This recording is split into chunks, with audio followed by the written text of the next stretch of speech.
Passing through the cemetery allowed me to get home about 5 minutes faster. The bus stop was just a block over, and the cemetery took up an entire block to itself. So instead of walking down and around it to my house, I'd gotten into the habit of cutting through. Granted, every other time I'd passed through, it was early evening. Tonight, it was a few minutes until midnight. So when I started hearing strange noises from one of the mausoleums, I first attributed it to the late hour and my overworked mind. I had worked a double at the restaurant after one of the other servers called in sick at the last minute. Now I smelled like Tex-Mex, sweat, and grease as I paused and looked toward the distant mausoleum. It was one I had passed many times, but I'd never heard anything like this before. The sound was a low murmur of voices, as if a group of people were praying inside the stone building. It was one of the larger buildings on the grounds, so I figured it was meant for an entire family. It looked like a miniature Roman temple, with white columns flanking the entrance and a peaked roof with the family name carved under it. As with all the other mausoleums and graves I passed, I often wondered who the people inside had been in life. The name was Blackburn. I imagined they were high society members from the early 1900s. I pictured the men in the family wearing suits and fedoras, the women dressing like flappers with high heels and sparkly dresses. I heard something move in the darkness behind me. I glanced in that direction, seeing nothing but gravestones. It was probably a cat or a rabbit. The noise had broken my trance, and I continued on my way, keeping to the path I always took through the graveyard. It would bring me within a few yards of the Blackburn Mausoleum. I didn't think much of it. If people wanted to come and pray for their loved ones in the middle of the night, who was I to judge? But as I approached the structure, I slowed involuntarily, almost not even realizing I was doing it. A relaxing feeling came over me, almost like the feeling you get when listening to good ASMR. The skin on the back of my head and neck buzzed comfortably, and my eyelids drooped halfway down. Something about that murmuring was so nice. I turned toward the Blackburn Mausoleum, my legs moving again. I noticed with a smile that the door was cracked, revealing a shaft of pale light coming from inside. The murmuring grew in intensity, and it sounded like the people talking were saying my name, although it wasn't really my name. The sounds didn't match, but I had the unmistakable feeling that they were talking to me. I reached out and grabbed the door, pushing it open, peering inside. A man and a woman were kneeling on the stone floor of the mausoleum, with their backs to me. I could tell that they were older because they both had wavy white hair cascading down the backs of their necks. The woman's hair was longer than the man's, but even his was long enough to cover his collar. The woman wore a tasteful white gown, and the man wore a suit. I couldn't see their faces, or any part of them not covered by clothing, but they were both rocking back and forth, and I could tell that the pleasant murmuring was coming from them. Some small part of me said that there were too many voices in the murmurs for just two people, but I couldn't worry about such silly things. Not when I knew these two nice old people needed my help. As I stepped into the Blackburn Mausoleum, both of them stopped their rocking, although the murmuring continued. "I'm here," I said, smiling. There was a crunching, creaking sound as the man nodded. He stood up, still with his back to me. He was about 4 inches shorter than me. His thin, bony shoulders made it look as if his suit jacket were hanging on a clothes hanger. He turned toward me, revealing a rotting, skeletal face with a permanent, lipless grin. His eyes were nothing but shriveled orbs held tentatively in place by cracking eyelids. That small part of me that knew something was wrong suddenly screamed out, breaking me out of my trance. My heavy eyelids snapped open as I inhaled a sharp breath. I stepped back, just as the man reached a skeletal hand out and grabbed my wrist. The immensity of the sudden pain made me cry out and look down at my wrist. The dried, nearly gone skin of the man's hand was growing back before my very eyes.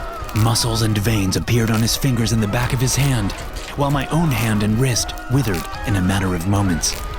Panic-stricken, I grabbed his forearm with my free hand. The transformation apparently hadn't reached so far up his arm, because the brittle bones inside the suit sleeve crunched under my grip. A dry scream erupted from somewhere in the man as he reached for my neck. I felt his scratchy fingers scrape across the soft skin of my neck, the touch tightening my skin as he tried to steal my life. I flinched back, yanking on his arm as I went. The bones inside his suit sleeve separated, and I stumbled out of the building. His right hand was still fastened to my arm, but now that it was severed from him, the sickening effect seemed to have mostly reversed itself. Turning to run, I pulled the hand off with some effort, tossing it to the ground. As I ran, I glanced back over my shoulder to see his figure backlit in the mausoleum doorway. I ran all the way back to my house, fear like I'd never known following me the whole way. Although I made it out with my life, I still have the marks to show from that night. The skin of my left wrist is discolored and wrinkled, and my hand is noticeably weaker than it was before.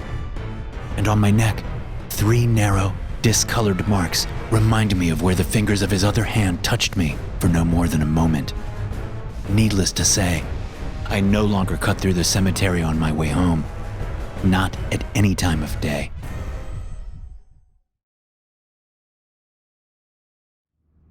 When you're young, death seems almost impossible. You laugh in its face because that's the only thing you know how to do.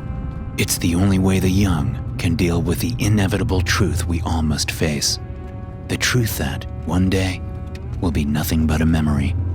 This tendency was what brought me and my friends to the old graveyard on the outskirts of our small Vermont town one crisp fall evening. It was boredom mixed with that indefinable urge to prove to each other that we didn't fear death. It was the sure knowledge that we would find nothing but silent gravestones and scattered leaves on the hallowed ground. But I knew my friends well enough to know that we were all looking forward to creeping each other out just a little bit to pass the time. Jason, Samantha, and I got out of the car outside the main entrance to the graveyard. There was an old wooden church there, which was still in use by a dozen or so old-timers who lived outside of town. But as far as I knew, the graveyard was no longer accepting new dead. The old black wrought iron fence surrounding the considerable lot had probably been there for over 100 years. We moved through the archway, joking and giggling like the teenagers we were. Clouds slowly passed the sliver of moon in the sky, providing little light for us to see by. This was in the time before cell phones, so we had no convenient way to light our path. None of us had thought to bring a flashlight. Indeed, it would have spoiled the fun. So we had to wait as our eyes adjusted to the dim surroundings. As we crested a rolling hill among the tilted and fading gravestones, I heard a distant giggle, as if from a child. I turned toward Jason, our resident prankster, and asked, "How did you do that?" He smiled but shook his head. "What?" "That giggle." "I heard it too," Samantha said in a spooky voice. "I don't think it was Jason. It was probably the protectors of the dead." I scrunched my face up. "Protectors of the dead? Is it ghost story time now?" "You haven't heard the stories about this graveyard?" Samantha asked, wide-eyed. "I thought that was the whole reason for coming here." "You're kidding, right?" I asked. "You know what she's talking about, Jason?" My friend nodded. "Oh, sure. You gotta be careful out here. Don't disturb anything. Like this." Jason moved to the nearest gravestone and kicked it with the flat of his foot. The thing tilted slightly, the ground around its base bulging. "Don't do that," Samantha said. "I'm serious. They're real. My grandma told me so." "Just a bunch of old person nonsense," Jason said. "If you believe that stuff, you're..." A dark shape darted toward us before disappearing behind a gravestone. I pointed. "What the hell was that?" "Just a cat or something," Jason said, ever the macho man. "That'd be the biggest cat I've ever seen," I said. "Maybe we should go." Without a word, Jason stalked forward toward the gravestone behind which the dark shape had disappeared. He moved fast, looking behind it. "Nothing here." He smiled and sat on top of the gravestone, crossing his arms, looking smug. With his weight on the old stone, it tilted. the grass at its base bulging, much like the other one had. Only this time, it wasn't just the gravestone that was moving the ground. A hand-shaped smudge of darkness burst from the ground and grabbed Jason by the ankle. Although it looked like a constantly shifting formation of black smoke, it was clearly real enough to touch him. Jason shouted and stood up to run, but the hand held fast. Help me! He screamed. Dark, child-sized figures appeared all around us, rushing forward with glowing yellow eyes and hungry mouths with bright white teeth. They converged on Jason, who was now screaming in pain. Some of them grabbed hold of his arms and legs, while others plunged their shimmering dark hands into his chest and his head, as if his skin and bone were no more a barrier than the chilly night air. I moved forward to help my friend, but Samantha grabbed my arm. I looked back at her, and she shook her head, wide, frightened eyes pleading with me. Yanking my arm from her grasp, I moved toward my screaming friend and went to grab one of the strange, childlike creatures. As soon as my fingers touched the smoky skin, a shotgun blast of visions hit me. I experienced the death of every single person buried in that graveyard as if it were my own.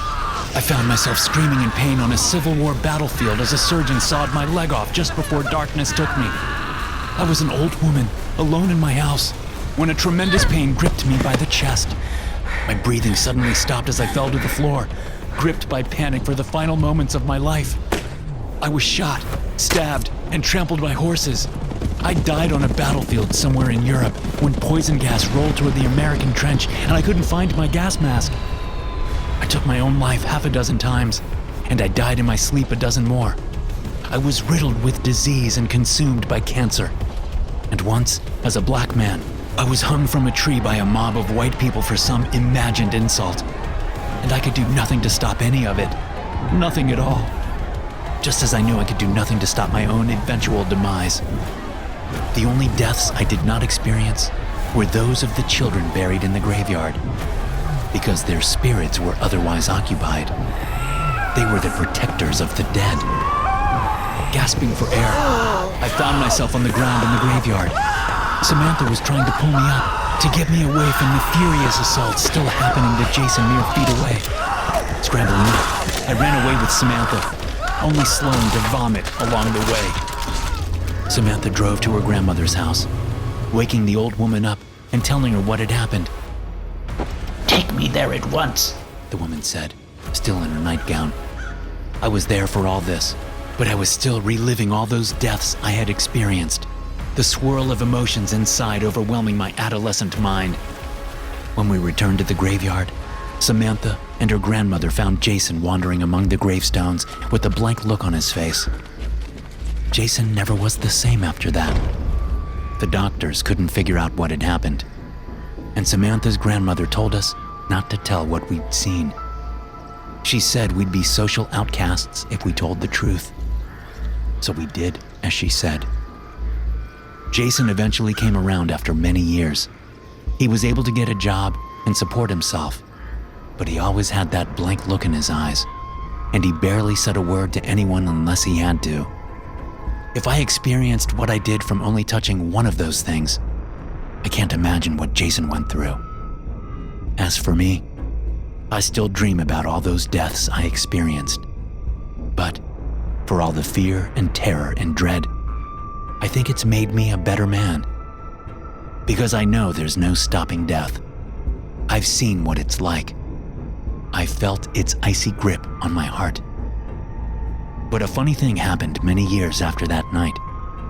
I realized I was no longer afraid of death. I accepted it. I respected it. And it freed me to live the life that very few people get to live. A life of constant gratitude and awe.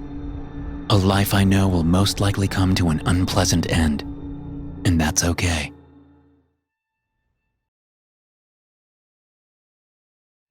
I can't do this no more, the man shouted. I heard him clearly through the closed office door as I sat in the waiting area outside. The woman who answered wasn't loud enough for me to hear her words. She spoke in low, soothing tones. I can't. You'll finish out your shift, or I will deny your unemployment, the woman shouted. There was the clatter of a chair, and then the door flew open. A man with flaky skin on his face and arms stormed out, moving past me without a glance. His haunted eyes seemed lost in their own turmoil. He moved down the hall and around the corner, out of my vision. A moment later, a plump and pleasant-looking woman appeared in the office doorway and smiled at me. Sorry about that, Mr. Harris. I'm afraid our current maintenance worker is having a bit of trouble. Please, come in. It's no problem, I said, grabbing the folder with all my personal information in it.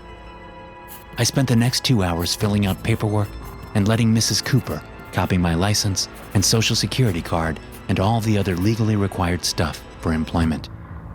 By the time we stepped outside, the sun was beyond the western horizon, leaving only dying light to illuminate the sprawling graveyard. Mrs. Cooper radioed the maintenance man I'd seen storming out of the office. She said his name was Barnes. She wanted him to show me around before he left. But after 3 tries to alert him over the radio, she threw her hands up. Maybe he actually left already, she said.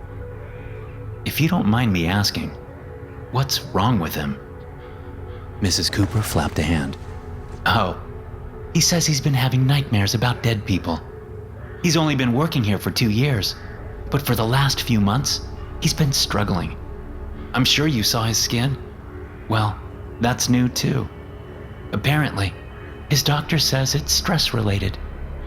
I guess some people just aren't cut out for this kind of work. I nodded, feeling sorry for the guy. But you've been in this business for a while now, right? Mrs. Cooper asked. 4 years? I nodded. That's right. Good. So if I leave you to look around, you shouldn't have too much trouble getting the lay of the land, right? I have some paperwork I need to do before I call it a day. I think I'll manage, I said. Great. Mrs. Cooper produced the key ring from her pocket and handed it to me. If you walk that way, you'll see the maintenance building just over that hill. You can get in the truck and drive around if you like. Sounds good, I said, taking the keys.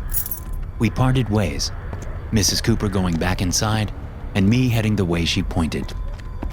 As I walked along, I saw a backhoe parked next to a couple of dug-up graves. Dirt was piled haphazardly on another grave. This wasn't the way things were supposed to be done. The dirt was supposed to be put into a truck and moved out of sight until the ceremony was over. But as I got closer, I realized the dates on both the dug-up graves were from years past. I approached warily, looking into the first grave. The casket was open at the bottom of the hole, but there was no body in it. Swallowing, I moved to the next grave and saw the same thing. Telling myself there was some logical explanation, I resumed my journey toward the maintenance building. I saw the building just like she said, but the garage door was open, and there was no truck parked inside. As I got closer, I saw something on the ground in the garage. It looked like a pile of skin flakes mixed with a small amount of blood. Glancing around, I looked for any sign of Barnes. There was no one around. The place was as silent as any graveyard just after dusk, preternaturally silent.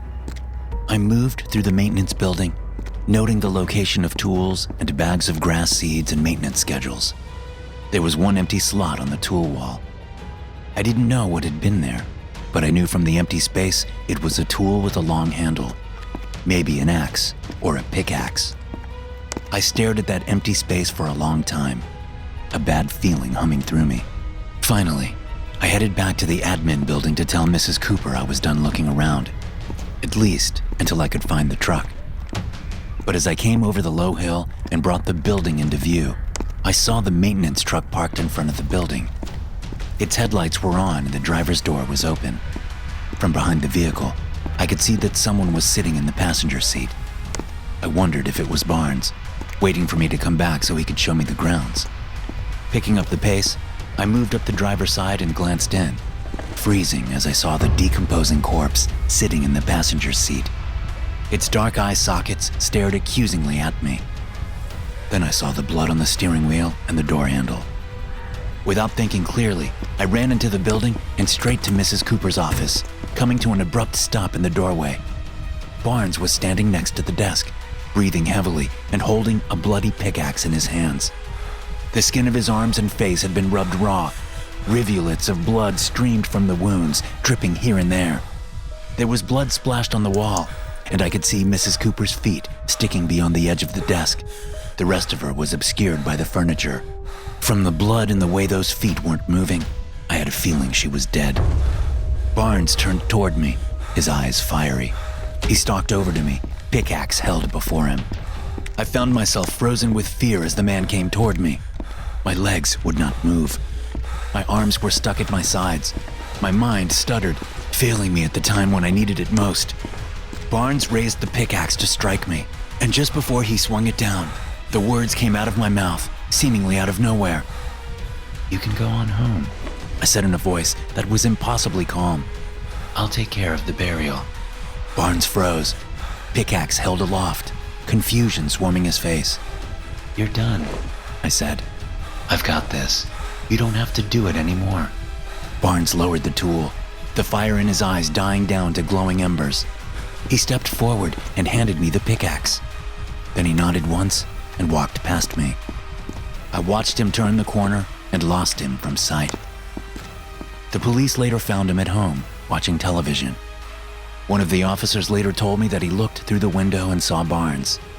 The man had tears streaming down his face even before he knew the police were there. He just wanted to go away from the dead. And I guess, in the end, he did. Thanks for watching. Be sure to subscribe and smash that like button to get notified every time I upload a new video. You can also check out some more of my animated horror stories right here.